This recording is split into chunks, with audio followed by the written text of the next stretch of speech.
Jam menduar se si mund të mposht. Çfarë lloj androidi të bëj për të mundur ty? Është një smir personale? Po, për shkakun tënd ëndra për të pushtuar botën ka dështuar një herë mirë. Vetëm doktor Gero mbijetoi. Me shtregua deri tani, duket sikur ju jeni doktor Gero. Ashtu e gjepora, unë jam vetëm androidi 20 i krijuar nga doktor Gero. More vesh apo jo? Doktor Gero ka vdekur, nuk ekziston. E kuptova. Spioni yt më ka ndjekur për të parë stilin e luftimit tim në Namek. Nuk është e nevojshme, sepse në duelin tënd me Veçitën, unë kam parë gjithë lëvizjet dhe taktikat e tua. Madje, fuqia jote vazhdoi të përmirësoj. Në bazë të moshës tënde, ti nuk mund të përparosh më.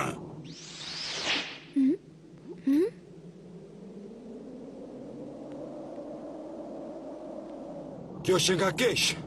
Ata nuk kanë filluar të luftojnë akoma. Jeta e çdo njeriu është e shtypur, dhe ne nuk do të jemi në gjendje të themi se ku janë ata. Goku ku je? Goku!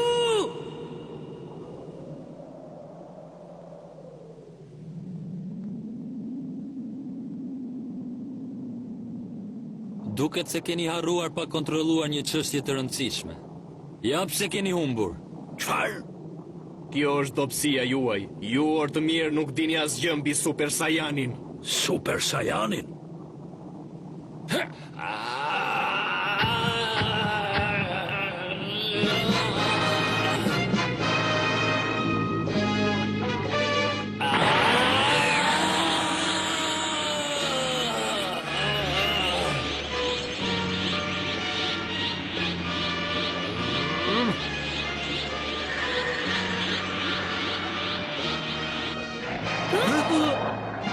Ngaqion!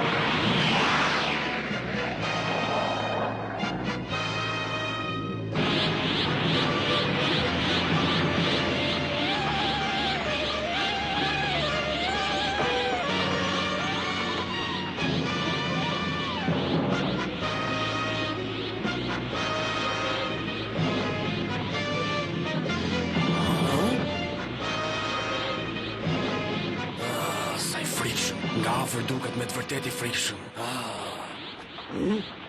Ju të dy nuk keni përse të ndërhyni. Në këtë betejë që do të zhvillohet tani jam unë objektivi tyre, jo ju.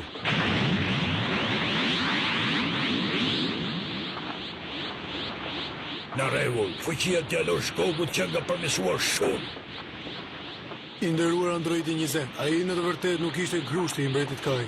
Kjo goditi ishte i pa imagjinueshme, e te kalon vlerësimin, por nuk është e mjaftueshme për të na frenuar neve, sepse jo vetëm unë, por edhe androidi 19 është në gjendje të mund kollaj fare.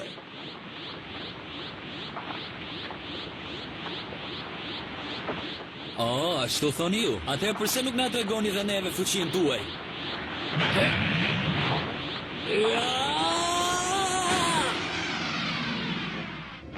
Luftimi filloi. Edhe pse e pan djalosh Gokun të shndërrojë në një Super Saiyan, të dy androidët nuk u tërhoqën. Ata dukeshin të sigurt. Por çfarë po mendoni?